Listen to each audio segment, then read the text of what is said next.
Hi, Christos Paloukas, performance engineer at Pressidium managed WordPress hosting, coming in from my own home again, here with Mike Stott. Mike Stott's been around the WordPress community for a long time. How many years, Mike? Gosh, I started in WordPress in 2010. I think I signed up in 2010 because I started to build websites. Yeah, 15 years now. It's crazy. Didn't really start working with WordPress apart from as a user. So I used it for a while, tried to set up my own So before becoming what I do today, I was working in finance, and a lot of people I worked with used Excel, and they were terrible at trying to use spreadsheets, and I was quite good. So I can actually teach you as a consultancy how to get better at Excel for your business. So I started off building a website just with HTML files, and then just got really frustrated with I'm making a new page, I had to copy the header, my HTML, and if I made a change to the header, I had to do it in all these different files. So then there's got to be a better way, and then found WordPress on the back of that, and just started to build it again in WordPress.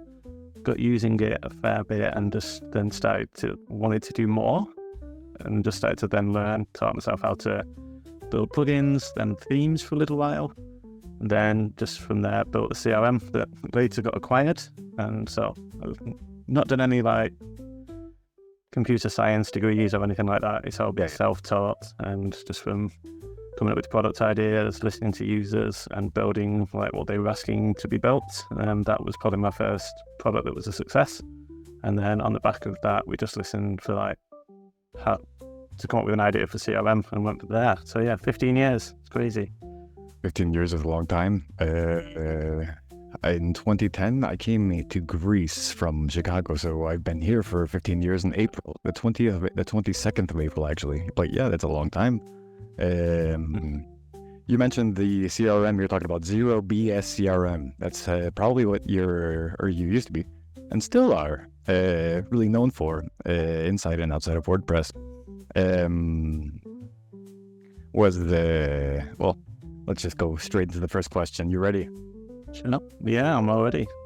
Do you want to give us... Actually, no, let's backtrack. I'm sorry for going back and forth. It's cool. Tell us what Zero CRM is, Zero BS CRM in general. Yeah. So Zero BS CRM, it's the full name was Zero Bull HIT CRM. So I won't show on the profanity rules, but yeah, so Zero BS CRM we came up with a name. It was... So backtracking a little bit further before that, so I built the website consulting on Excel, and then I wrote a book when I was leaving a job on how to get worse at Call of Duty. I used to play a lot of video games, and my friend says, you're never going to be any good at this, you should write a book on how to get worse. So I wrote a book on how to get worse, and that actually made about $3,000 on Amazon. And then on the back of that, I'm giving all this money to Amazon, let me set up my own ebook store. Set up my own ebook store. I've tried to get a load of authors to come on thinking I'm going to be the next Amazon. And then they were requesting a social gallery for this author had a new book, and he had 10 book ideas, and he's right, I want to put them in a gallery and have people click on them and then like and comment and share to the Facebook, which were their favorite ones. And so I built that was an idea for a plugin, and I'm I don't know how to build plugins, so I put it as a freelance task out there. Somebody applied and said I'll do it for $1,000. I'm I've not got that. I've made maybe a little bit of money from an ebook. I'm trying to run a website, so we did it as a joint venture where this person built it, and I just then put it on my website. We put it on Cold Canyon at the time, and that went on to sell a good amount of copies, probably about $250,000 worth. So we split the revenue on the back of that, and that person that built me that was the person that we co-founded the CRM with. So again, it was a little bit of, I left my job by then because this gallery plugin was doing enough to replace my income. And then I'm full-time now, so what can I build that's the next big thing? And we sort of came up with the CRM idea and tried to come up with a name. I'm all of these big CRMs are just really complicated. This one's going to have no bullshit in it. And just sort of went from there. And so no BS was taken in domain name searches, but Zero BS CRM.com came up, so we'll go with that, and just went from there. So people seem to either love or hate the name, depending on whether because some people I can't sell this to my boss. It's got a swear word in, and then other people. So then that's why we came with like the shorter, like Zero BS. So we took a little bit of the direct swear word out of the title, but people knew what BS stood for. Yeah. It seemed to go quite well. So yeah, that's the backstory of the CRM. Yeah, that's great. You just answered my first question too. I was going to ask what factors led to, I was going to ask what the inspiration behind Zero BS CRM, but you covered most of that. Is there anything else you want to add about what actually drove you to start a CRM? Yeah, that's a good question. So quite a few people, when they're trying to come up with an idea for like a WordPress product or any product, to like, so how do I build it? And for me, it was like, what's popular in the software as a service space over here that is underrepresented or isn't really used in WordPress. So CRM was one of them. Like, people were paying a lot of money for Salesforce and HubSpot, and you looked on WordPress.org at the time, and there were very few plugins that like did CRM. There was one on Cold Canyon that had done about 5,000 sales, and it was just a very basic, like, it'd take your WooCommerce store and it give you a list of your customers and where they were on a map. And again, I think it was sold for something like $30 a license, and they'd done 5,000. And I'm like, well, that's made quite a bit of money, and it isn't very good. So let's go ahead and build one, put it on WordPress.org. So this was on, you only could purchase the one on Embarto. So the one WordPress.org, so we'll make it free, we'll make it easy to use. And we're sort of competing with the bigger like players of the HubSpots, but let's make it really simple. So that was like our pain point. We knew people wanted a CRM, and we knew people couldn't use a complex one. So we came up with an easy to use CRM, thinking it may work, it may not work. And it just started to pick up traction. Probably a little bit helped by the fact that I'd already had like 5 or 6 years worth of like customers built up into my own email list. So I could launch it at least to a list that I'd already built up a few years through selling like plugins and themes for a while. And people were like, oh, this is quite good. I like your service. You built up this reputation as a plugin developer. I'll try it. I might not like it. And then it sort of went from there. Oh, that's amazing. It's amazing to think of like what's supposed to be, I guess, along the lines of a content management system. It's amazing to think about like plugging in the features of a CRM. So now you're dealing with actual like customers instead of content. Yeah. And go ahead. I think that's a big thing, that it got people thinking like, so they had an e-commerce store, and then like, actually I should know all these people. It's not like having a physical store and somebody coming in to buy a pair of jeans, and then you just take the money and they go. And I compare that to them coming in and then you remembering what they're called, you remembering the size of the jeans they purchased. And then they're likely, and to know actually like, well, you bought these jeans, would you like this t-shirt? And you'll be able to then actually tailor a lot better your offer based on what you've learned about them in the past. And not many people were doing that in 2015 when we were thinking of the idea, 2016, I would say. And it got more people that maybe wouldn't have used a traditional CRM to be thinking, actually, this is really useful for building up data about the people that I interact with. Yeah. Plus, like the use case for, I don't know, I'm gonna say mom and pop shops, but I'm gonna leave it a little open-ended. Keep it flexible. CRMs can be really complex and have like really specific features for very specific larger industries. I don't know if there was such a large market back then for like a CRM for a smaller shop like a mom and pop shop. There are definitely benefits, but I don't know if there was. Yeah. And there was some of the CRM plugins out there weren't really CRM. They'd call themselves CRM, but they weren't really doing CRM. So it was a very small, and it felt small at the time. I think we were about 1,000. We got to 1,000 active installs quite quickly, and people using it, but we were targeting specific, like when we changed our messaging to target entrepreneurs and say, all right, if you're a small business or an entrepreneur, start like collecting your contacts, start building an email list, because that's really important. I think that change of messaging from we were just a CRM, people were like, oh, I can understand the messaging behind this. And then because I ran a WooCommerce store for themes and plugins, I'm like, well, it makes sense to integrate with this, because I'd like to know from these two websites that sell products, who am I getting cross sales between different domains and things, which WooCommerce itself wouldn't give me that information. Okay. Oh, wow. It makes a lot of sense to be able to connect those two stores into one central customer list, and to say, right, okay, this person's bought this plugin, they'd be interested in this theme, I could sell them that theme without them hoping they'll discover it on their own. So that's sort of trying to get it more to the everyman out there, or the every woman out there. If you've got a lifestyle business, if you've got a yoga business, if you're a plumber out fixing toilets, then there's benefit of having a very lightweight CRM to be able to sort of go forward in those type of things. So that's where I still think it's underrepresented, because a lot of people, even I speak to today, still just use a spreadsheet, or they'll just have the phone book, or sorry, not the phone there, the mobile phone with things on. So I think there's still quite a big opportunity to grow across these smaller businesses they've just not done.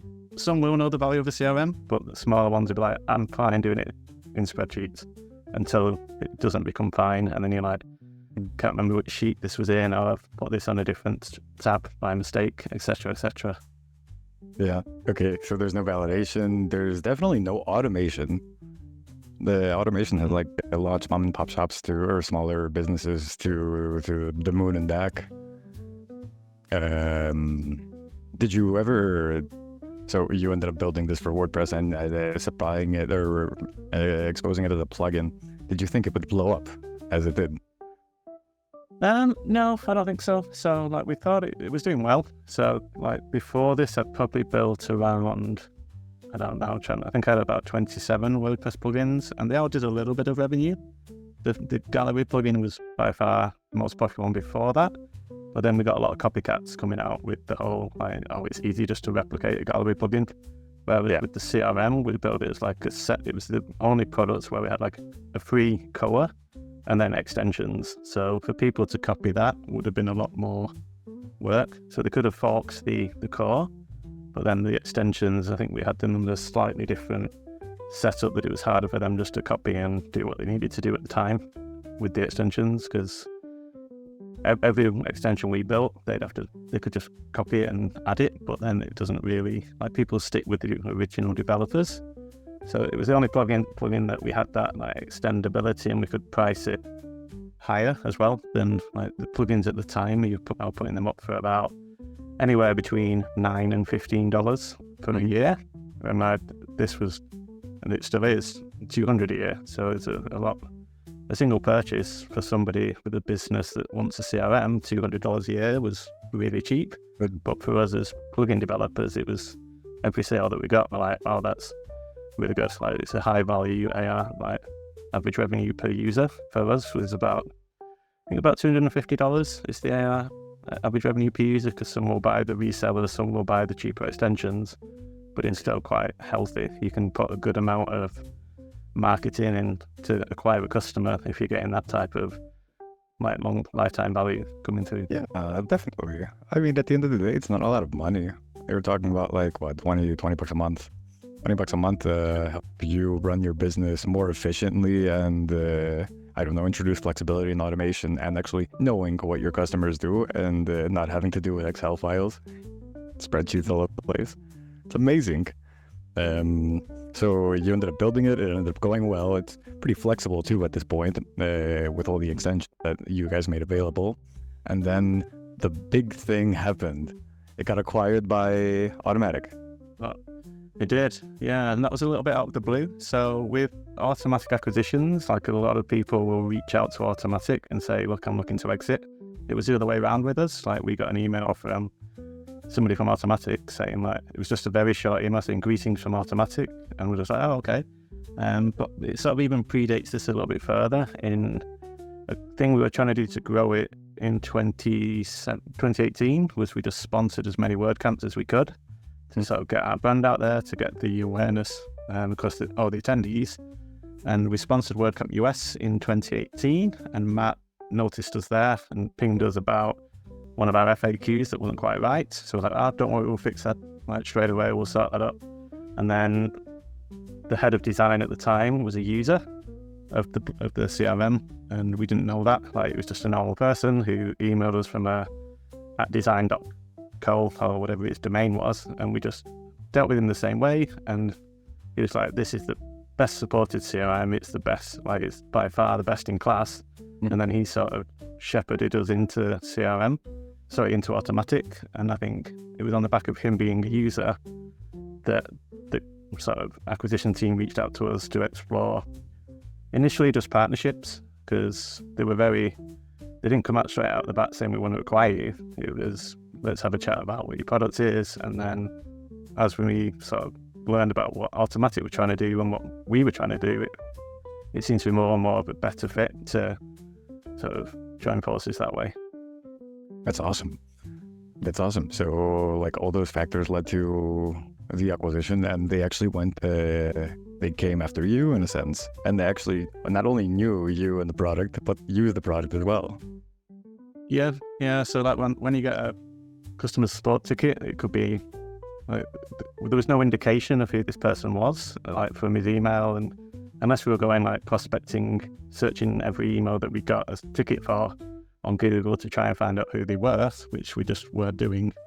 It was like, we'll just deal with them the best way we can. We only had like 2 of us doing support. We got a lot of tickets coming through, and it was just like, we'll just be as nice as we can be, we'll get it working. And then it just all it happened really quickly as well. Like from start to finish was about 6 months, like from our first chat through to actually signing the like term sheet and joining the company. So it was a really easy process. Like during the acquisition, like you see all these things, like you're going to get lawyers on either side, you're going to have to read all these pages and pages of legal documents. And I watched like so many like Law and Order like documentaries, not a documentary, like the series. And like I need to learn like what they might ask me. Like, am I going to be on the dock, like being questioned about every little bit of business stuff? But it was really straightforward. So that was like a really good thing, that being acquired by Automattic, it just felt really easy the whole way. It was like we had nothing to hide, and it just made it easier. Like they were really straightforward. They were asking us all very like the questions you would like ask about like what's your MRR, what's your ARR, how many active customers, what are your growth plans, and all of that type of stuff. And it was just easy. And we knew at the time, like because we weren't intending to sell, we were like, if we're going to join a company, it's either going to be somebody like Automattic, or at the time somebody like 37 Signals who do Basecamp. And so they were the type of companies that were like the remote work, the distributed first, and like going to like the WordPress and the map side of things was like, we didn't even like put the offer out to other companies. We could have said, oh, we've had an acquisition offer, let's go out to market, let's see if we can like bid these guys up. We were just like, no, we're not doing any of that BS.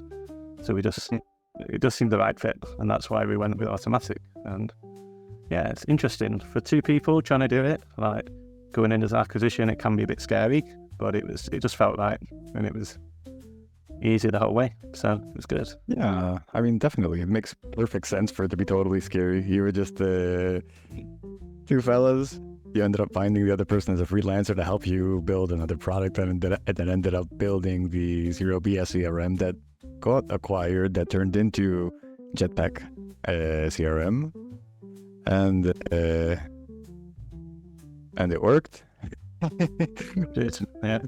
Having said all of that, so second big question, I guess, even though we squeezed in a bunch of other questions so far.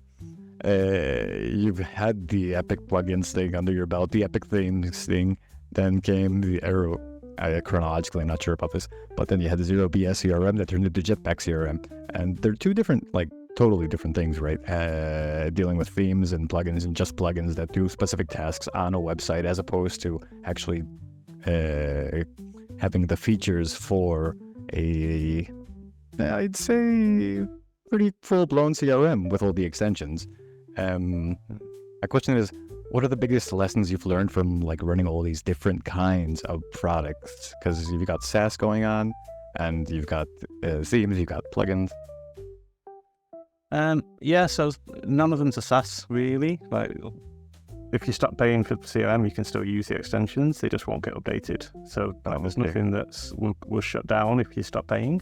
So again, that's another part of the Zero BS philosophy at the time, was like, we don't, you pay us for support, you pay us for updates and new features, but if you can continue using it, like even if the license is expired. So that's quite nice that way.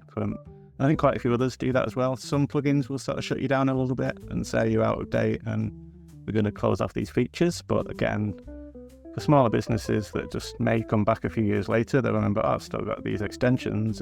Sometimes they may not work with the latest version, so you might be stuck on an older version. But yeah, we never did a SaaS. We did think about maybe offering like a hosted version, where it would be like a SaaS, where you get your hosting as well as your CRM. But there wasn't really the demand from customers. Nobody was asking us. Everybody knew had a website already hosted somewhere. So that let's have a hosted version, even though it seems like it's like the better idea. You might be able to make more money and all that sort of stuff. But Yeah, okay. We didn't get enough like interest from people that would be a thing. Like if you want the hosted SaaS CRM, they'd go to somewhere like HubSpot where they'd just use the free version. All right. So ours was very much like people that wanted like GDPR, their own data. They wanted to know where it all lived. That was another big sort of draw. So like how did managing plugins and themes? The themes were very similar to plugins at the time. It's changed a bit now with like your block-based themes, but the classic themes that I used to do, it was a big functions PHP. Yeah, okay. Like a JavaScript that then and a style sheet, so it sort of ran the old way. And I did a very like specific like niching down for themes. Like if somebody wanted to make their own version of Reddit, I had a theme called WP Edit, which looks like old.reddit.com. So if people wanted their own very similar thing with your hot to your controversial and your new, then that was a theme that I just sold. And then somebody, growthhackers.com actually purchased that theme and then modified it to make growthhackers.com. So then somebody said, I looked on the source code of Growth Hackers and I can see they're using your theme. Like, what are the options for me to do that? I'm like, it's just like new styles and around the functionality. So then I made a Growth Hackers type theme so people could just purchase it and have it look like that theme. And then someone back then said, there's this new website called Product Hunt and they look like they're using Reddit, so the same type of thing with the arrows. So I'm like, no, I don't think so. But then I built a very similar theme to Product Hunt at the time. And that actually did quite well. People trying to spin off Product Hunt niches. They'd purchase the theme so it looked like Product Hunt. They could change the colours and things so it wasn't like an exact copy. So that was sort of my theme strategy, was look at a popular website, give people a way to have a version of their niche of a similar type of functionality.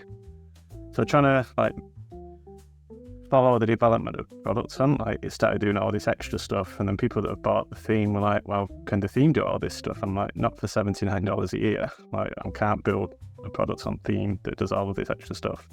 So it sort of went to a point where it would be like an older version, but then not quite continually up to date with all the other parts. So that was the theme business. That actually made more money than the plugin business until CRM came along, and that just sort of took off. So that's my focus then started to move away from the plugins, more into the CRM, probably from 2016, 17 and 18, and then we got acquired in 2019. And so yeah, it's the journey. That's a journey. The journey. It's definitely a journey. You've covered like everything so well that I don't know if I have like any other specific questions. So I'm just going to ask you, how was WordCamp Asia? Tell me about WordCamp Asia. So it was good. It was real. I wasn't expecting it to be. There was so many people because we were on the Automattic booth, so we had quite a big booth in the middle of the sponsor hall, and the swag that Jetpack's done each WordCamp for a while has been like locally brewed coffee, and that the coffee that we were doing, and we had a barista to make like Americanos, mochas, and I think potentially a latte as well. I can't remember the exact menu. And you could have hot or you could have iced coffee, whereas the coffee for the venue was like one of those like machines that you just press and it trickles out, I think. It wasn't very good. So our booth was just so busy with the number of people coming for a coffee because it was much better that we got to talk to a lot of people. And like going in as an automatician, with everything that's going on with like certain hosts out there, I was thinking people are just going to come and ask me questions about this, and nobody did. And just like I was thinking, well, because everyone seemed angry with Matt's direction, they're like, are they going to take it out on like the people that work with Matt? And again, it was nothing like that. Even Matt himself had so many like nice conversations and nice questions that you're thinking, actually, this negativity that you see around the WordPress community isn't really. If you go to an event like that, it just didn't seem like there was any negativity. Everyone was happy to meet you and learn what Jetpack is, learn what Jetpack can do, learn about CRM, learn about the performance from Boost, learn about stats, everything that the Jetpack brand and suite of plugins can do. It didn't feel like anybody was like, oh, I can't go and talk to those guys because it's Automattic. It was It was exactly the same. Like our booth was busier than any of the other booths really in the day, partly because of the coffee, but partly because it was the bigger booth, because we combined like three or four brands in one big sponsor booth. And just the people, like everyone you spoke to were just so happy, so friendly, so just wanting to learn about like starting products, building a business, like there's a couple of people that are like, I follow you on Twitter and like I've followed you since like Zero BS days. I'm like, wow, I didn't expect to meet like people that followed me. It's normally me following other people that are trying to talk to. How did that feel? How did that recognition feel from like those people? Bizarre. Like I've never had that before. Like, and I've not been to like a big WordCamp in Asia like that for a while. I've never been to one in US. Yeah. Like the Europe ones didn't seem as like quite the same. Like the Europe WordCamps, people had just come and ask you about GDPR and like all like legislation things, whereas the WordCamp Asia just felt a lot more people willing to learn, and people also being very confident as well to go and talk to people. Like I'm terribly introverted at things like that. If there's a group of people talking, I used to find it really difficult to go and like try and talk to that group of people, but it was the other way around. People were just coming over and just introducing themselves and giving you business cards, and I'm like, I don't really take business cards. I was saying, can I have your business card? I'm like, I don't have any.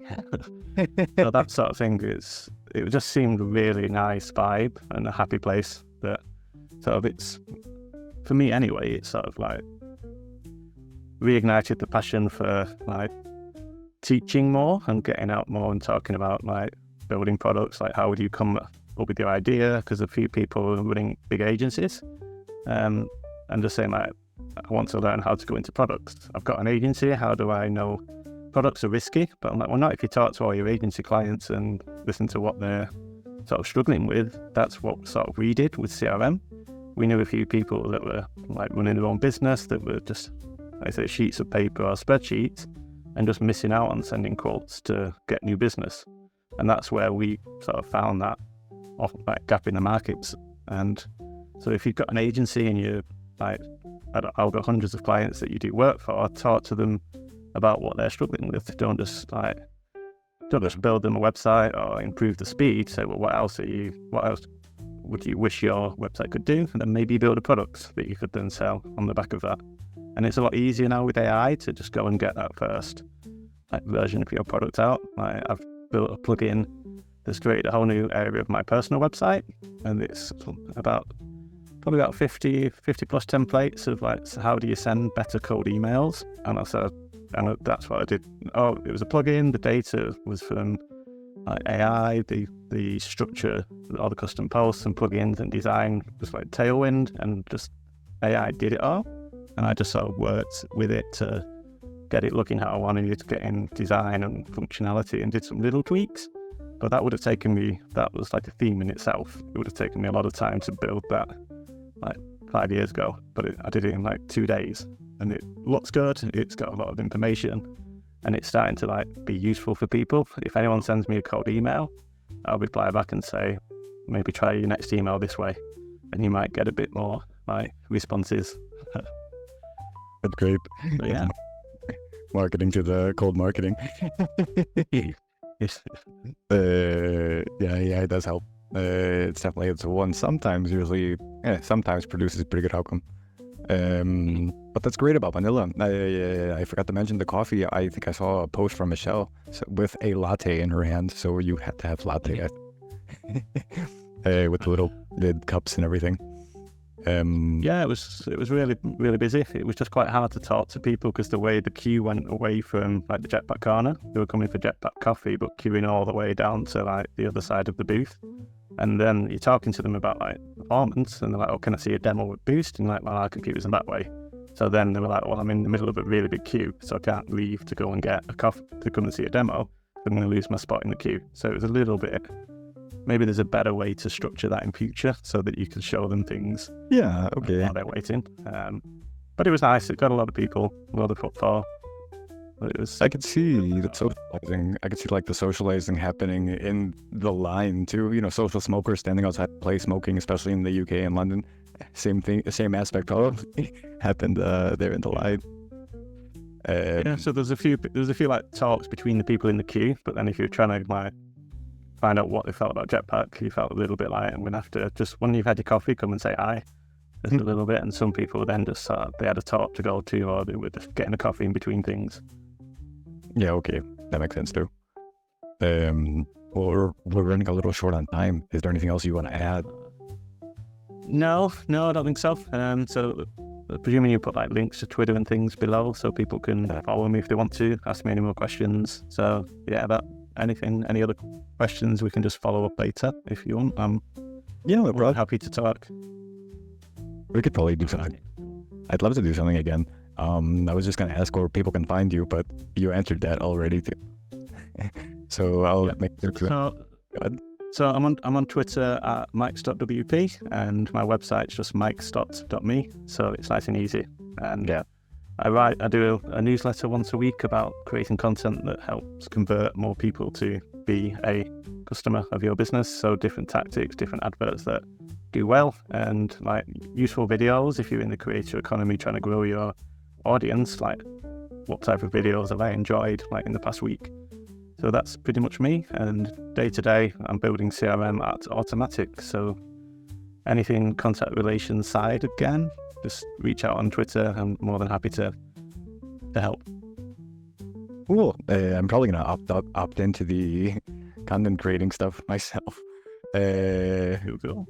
It was nice. It was nice to have you. A good talk. Yeah, so we eventually got into the room, so that was nice, and good to meet you. And like you. This podcast carries on getting more popular. Yeah, we'll do our best. It doesn't matter. Just content matters. That's all that matters. Cool. I guess part of what we say bye. Right. Yeah, bye. We'll speak soon. Bye. Bye-bye.